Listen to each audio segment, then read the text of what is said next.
Hey everybody, welcome back to Chipstock Investor. We're going to be talking about a really interesting topic today, and we're going to be explaining it in 20 minutes. I said 15, but you're probably right.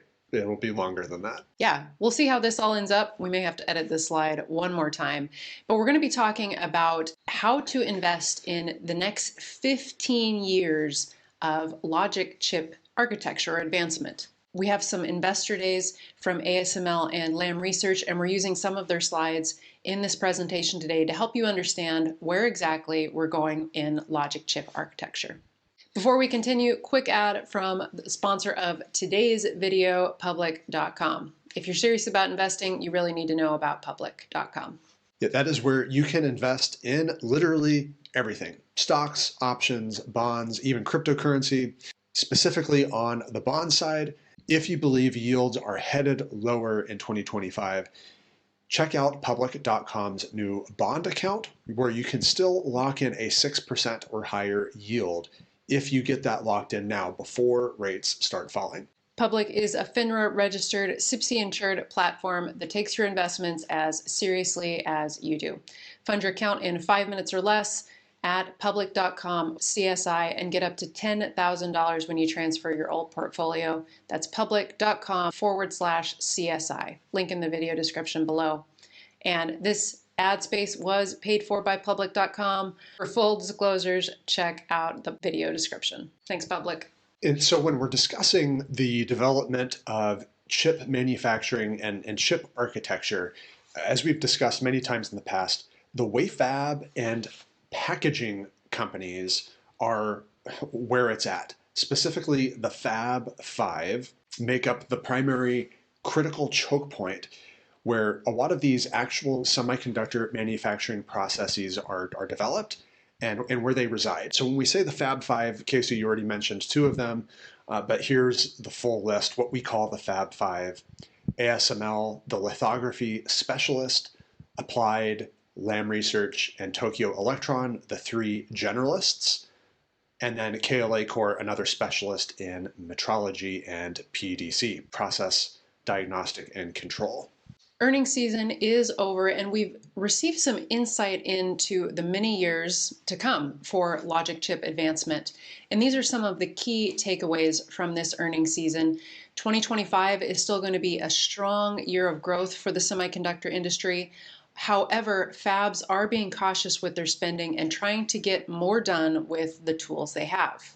That said, NVIDIA's accelerated computing advancements are the strongest outlet for industry growth, and that looks like that will continue into 2025, maybe even into 2026, too early to say, offsetting sales of fab equipment to China. That is normalizing as the Fab 5 have worked through their backlog of equipment to China. However, these companies have been talking about the GAA transition that should be driving a new wave of growth, especially the second half of 2025. That is what we have been calling the so-called U-shaped recovery. 2023, 2024, largely still recovering from the bear market for most of the semi industry, but things starting to heat up again for the fab equipment players the second half of 2025. And so what is GAA, or gate all around? What is this big transition inflection point? Now, to tee up what this GAA transition is, let's start with ASML's Investor Day that was all the way back in November at this point. We've been sitting on these slides in this discussion until now. Casey, walk us through these next couple of slides. This first one illustrates just how much the semiconductor industry is going to grow over the next few years. This one is out till 2030. We expect that semiconductor sales will surpass $1 trillion by that time. But key in on that center block there on data center servers and storage. That's become the largest end market for chips and hopefully will continue to be the primary driver of industry growth for the next 5 years, also known as a secular growth trend. At ASML's Investor Day, they said by 2030, they expect that their revenue will be somewhere between 45 and 60 billion. Now, it's important to remember that this revenue is not going to be going up just in a straight line. There is some cyclicality involved with this. even though it's a secular growth trend. And 2024 was a perfect example of that. Yeah, that's right. Not such a great year for ASML. We discussed that at length across multiple videos. However, they are one of the first ones that came out to talk about this GAA transition that will start to heat up in 2025. And they provided this slide that's really interesting. When talking about the different customers and customers of their customers that are driving some of this new chip design and chip architecture. Casey, this is a weird slide because not all of these businesses are semiconductor businesses. What do they have to do with ASML? Yeah, you're absolutely right. This is interesting because a couple of years ago, many investors may have balked at a chart like this because you can see Apple, Microsoft, Google, Meta, all of these companies taking a huge chunk of the pie when it comes to chip design. But now, fast forward to 2024, most investors are very, very aware of the fact these companies are driving this chip design across what we traditionally consider as the tech industry, as well as communications, the auto and industrial market, and just about every market is touched by semiconductors. Chips aren't the new oil, data is, but chips are modern infrastructure that every modern business needs to be concerned with in the 21st century. For patient investors, there is a massive amount of money being spent on R&D for new types of logic chips. All of that is ultimately to ask the question, what are we talking about when we say GAA or gate all around? What does that transition mean for the future of logic chips? Okay, so this chart, hopefully you're familiar with now. We put this together back in early 2024, but we're going to be reviewing the 4 basic primary steps involved with shaping the microscopic features on a chip. Actually, I should say maybe more specifically on a silicon wafer. Deposition, lithography, etch, and cleaning. These steps are repeated dozens of times to craft the features on a silicon wafer before they're chopped up into chips. And it's ASML's lithography equipment that is one of the key processes in making those microscopic features. So ultraviolet light is used to print these tiny patterns onto the silicon wafer. It interacts with material that is deposited onto the wafer, and then parts of the chip that didn't interact with the UV light are etched away, it's cleaned, and then the process goes again with new shapes and features drawn onto the chip. So you probably know right now, currently we are on the rollout of ASML's high NA machine. That NA referring to the numerical aperture. We're at the 0.55 numerical aperture displayed there in the bottom right of this chart. Sometime at the end of this decade or the beginning of the 2030s, there'll be another high NA EUV machine with a 0.75 numerical aperture that will further increase the resolution of the printed designs on these silicon wafers. And the reason why this is important is in that November Investor Day update, ASML provided about 15 years worth of visibility into the most important feature of those printed circuit designs in this slide right here. This is the architecture of the transistor. On the top row is listed the general process nomenclature. The last 2 years, TSMC has been rolling out its N3 or 3 nanometer node. Just a reminder, that doesn't refer to the actual feature size of the transistor, but rather to the old feature size equivalent using old chip architecture and chip manufacturing node naming. We'll get to that in just a moment. And so what is the GAA transition? In 2025, in the first row of this chart, you can see N2 is listed. This is the beginning of what is being called the nanosheet, or depending on who you ask, nanowire, or Intel calls it ribbon FET technology. For our purposes here, let's just call it GAA, or gate all around logic chip architecture. And this is going to be an evolving technology architecture through potentially 2040. You can see the evolution of that GAA shape in the second row with the little shapes of the transistors in red. So let's delve into this a little bit further and talk about what GAA actually is and why it's different from the previous chip technology that we've been using for the last 10, 15 years. This is a simplified picture of the design of the transistor, the microscopic device that is responsible for the ones and zeros that make our software, make our computers work. For decades under Moore's law, we were primarily dealing with planar FET, or that FET stands for field effect transistor. Imagine that red block being the gate. On the left side of the block is the source of the electrical signal, and on the right side is the drain. That red block or gate uses an electric field that controls the flow of electrons, thus the FET in the name. When that electric field gate is closed, the flow of electrons stop, which is the 0, and when it is open, the electrons flow through, which is the 1. However, as these little features have shrunk in size, the green channels were no longer to be able to be controlled by that small electric field created by the red block. And so these channels were raised to make contact with the gate, like a shark fin poking out from the surface of the water. That's where the name FinFET came from. This architecture was first released in 2011 by Intel, and then a couple years later, Samsung and TSMC also used this architecture. In this illustration, you see FinFET in the top left, that's the architecture we're currently using, and then GAA, or gate all around, in the bottom right. At 3 nanometers, the power of that FinFET architecture is starting to break down. So we're making the transition to new architecture, gate all around, or GAA. As we enter the 2 nanometer and smaller era logic chips, starting with TSMC and Intel and Samsung, if they're ever able to get their stuff together at Intel, they're going to be offering that as well. There are some great videos on the manufacturing steps involved in making these tiny GAA features from Applied, ASML, Lam Research. We'll link some of those videos in the video description below so you can check it out. Including one of our favorites from Asianometry. Check out that YouTube video for more details on how GAA gate all around is manufactured. Quick rundown though, it involves nanosheets, that's where one of the GAA names comes from, nanosheets of alternating layers of silicon and silicon germanium, and then the silicon germanium is etched away to create those little horizontal looking discs or nanowires sticking out of the block. For the next 2 years, we'll be making that transition from FinFET to GAA, but what about after that?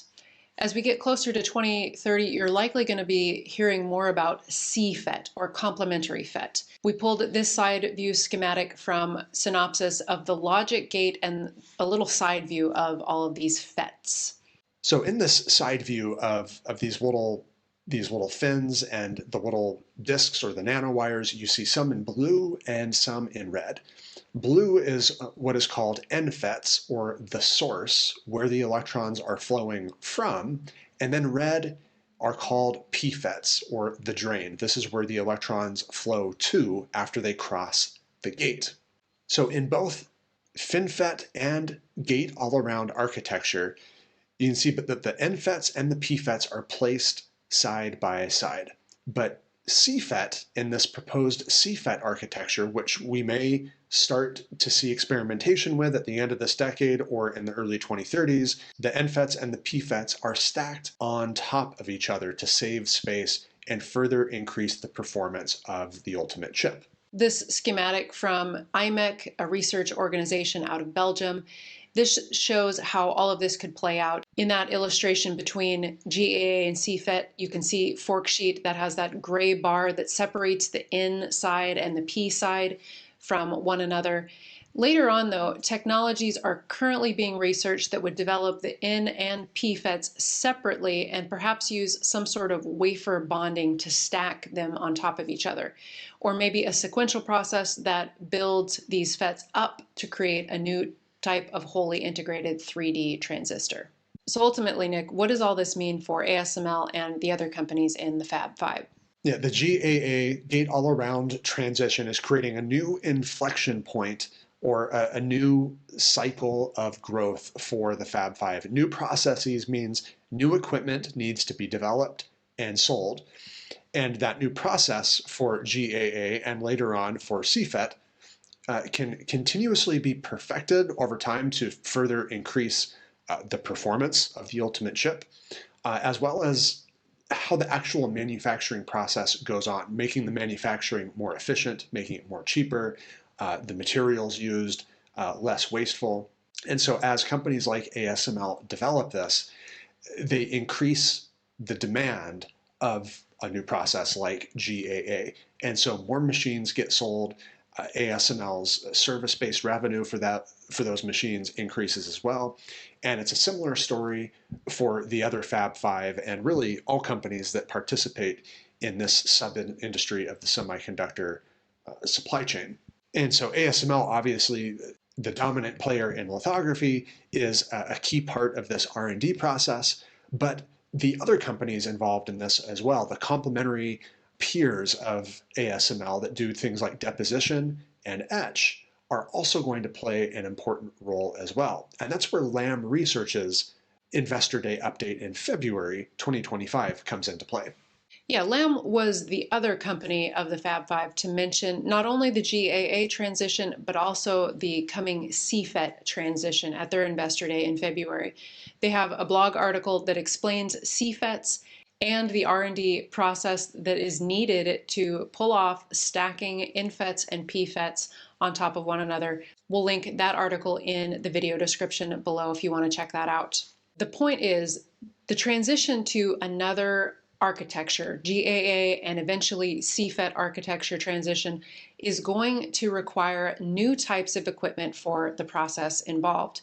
For example, advanced deposition methods like ALD or atomic layer deposition and selective etch using plasma or ionized matter are going to be required for GAA. More precise versions of deposition and etch processes used for GAA will be needed for CFET in approximately 5 years. That's right. And this is why ASML has been talking up its high NA EUV machines, and then Lam Research, its various new product families to support this GAA, gate-all-around logic chip architecture movement. This isn't going to be a full-blown revolution. GAA really just builds on past advancements in the semiconductor manufacturing space, but the introduction of these new manufacturing processes is what drives the cycles of growth that the Fab 5 go through, since they are largely the ones responsible for developing these specific manufacturing technology processes.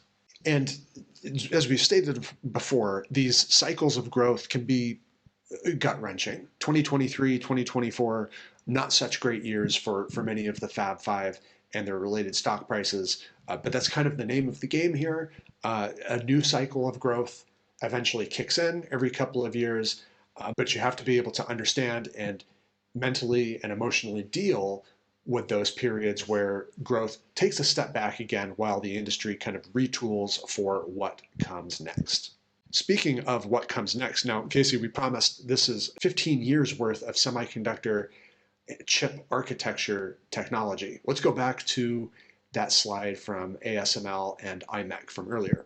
Yeah, these architectures, GAA, Forksheet, CFET, likely get us out to at least 2035. That's ASML's estimate. We would say probably give it another few years because we have to face the facts. The equipment to make these architectures, these transistors, is very, very expensive, and manufacturers would really like to extend the use of their current manufacturing line for as long as they possibly can. So what about the second half of the 2030s? What is the 2D FET? We have listed a study that's published in the journal Nature on this. The evolution of the CFET in the 2030s could really get interesting as new materials other than silicon and silicon oxide are being experimented with to further drive the performance of the transistor.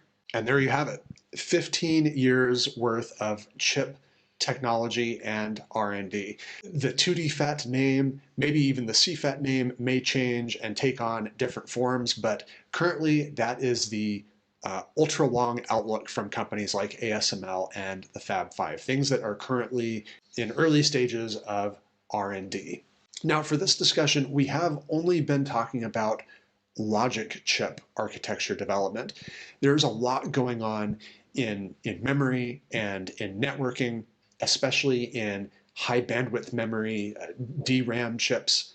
There is plenty of talk out there right now about this bottleneck, this networking bottleneck between the memory and the logic chip, especially in these data center servers that power very, very large workloads like AI. We actually think this is less of a bottleneck than many are discussing. We think the real bottleneck is actually in the quality of data available for these future AI applications, but just digress on that for a moment. But one way companies are already beginning to experiment with solving this networking bottleneck between memory and the logic is actually just taking some of the logic functionality and placing it directly in the HBM itself. But that is a discussion for another time. Before we go into that, first we need to discuss the current landscape of the memory chip IDMs, companies like Micron, SK Hynix, Samsung. We're going to get to that in our next segment of the semiconductor industry flow and in our discussion of the supply chain, and further discuss about how the groundwork has already been laid for the commoditization of HBM memory for these AI data center servers, especially by companies like NVIDIA and Broadcom. Stay tuned for that video, hopefully in the next few weeks. Let's answer that question we posed at the outset. How do you invest in the next 15 years of logic chip architecture technology development?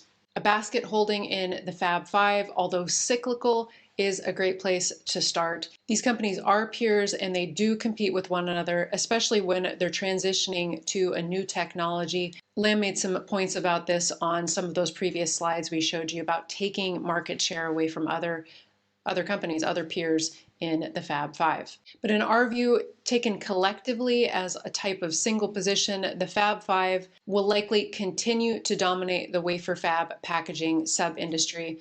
We own a basket of the Fab 5, ASML, Applied Materials, Lam Research, and KLA.